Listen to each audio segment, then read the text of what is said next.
In this example, we would like to find the inverse Laplace transform of this given function as s to the power negative 3 half, right? So our goal is to find a function of t which should be the inverse Laplace transform of, let's say, s to the power negative 3 half.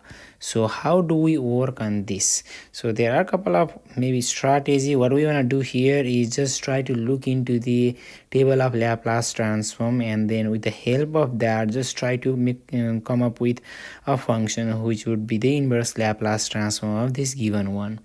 So if as you know, this s to the power minus 3 half, if you look into that, this is actually, if you change it into the positive exponent, this should be resemble like a what, 1 over s to the power 3 half, right?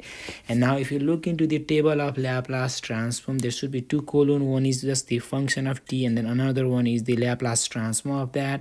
Now your goal is to, since our goal is to find the inverse Laplace transform, look into the transform column and then see which function maybe resemble like something like s to the power 3 half. Okay, it's maybe not so quick to see that, but if you look into there should be one of the function which is what, t to the power a, whose Laplace transform is given as gamma of a plus 1 divided by s to the power a plus 1. And then I feel like this is actually somehow similar like this one. Of course it's not exactly like that, because here we have something at the top, but we do not have any. Let's say we have just 1 at the top, right? But at the bottom here, if you look into it, we have s to the power a plus 1. And then over here on our example, if you look into the bottom, we can actually write that down as 3 half can be written as 1 half plus 1, right? So if you view in that way, we know what is the value of the a. It's matching perfectly like that. But what is not matching is the top.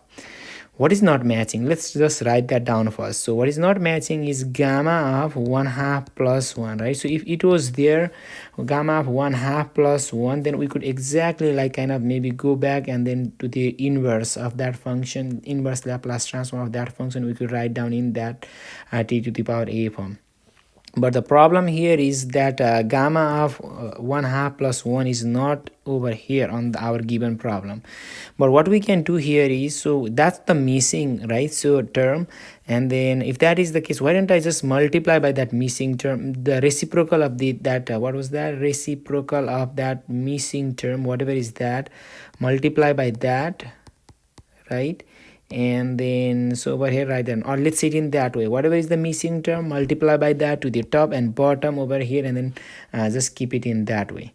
Okay, so if you do that, then we at least know what is the inverse Laplace transform of this, right? So this is somehow we can now exactly compare with this one, and then everything is somehow similar. If you compare, we get the value of the a is 1 half. So we know what is the inverse Laplace transform of this. Inverse Laplace transform of this would be then t to the power a means 1 half, so t to the power 1 half should be the inverse Laplace transform of this, right? Okay, so we just want to use that strategy over here. So if that is the case, you can see here now this was the problem that we needed to work. And then s to the power negative 3 half, it looks like can be written into that way. And then over here, this is actually just the constant term, so this constant term can be taken out from the inverse Laplace transform, right? And then just try to then figure out the inverse Laplace transform of gamma of 1 half plus 1 divided by s to the power 1 half plus 1, and which, as we have discussed, this inverse Laplace transform is actually just t to the power 1 half, right? And then what is not right now we have figured out is what is gamma of 1 half plus 1. But so that can be figured out in this way. So gamma of 1 half plus 1, by using the gamma property, this can be written as 1 half times gamma of 1 half.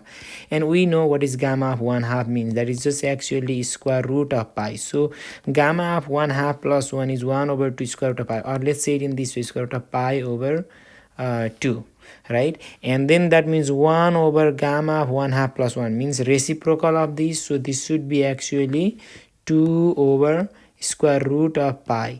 and then we are done. That should be our inverse Laplace transform. But if you want to rewrite this can be written as 2 over square root of pi times t to the power 1 half means square root of t. So this can be written as 2 times square root of t over pi. So if you want, you can also write down in this way, either that one or this one or this one. All of these are inverse Laplace transform of s to the power minus 3 half.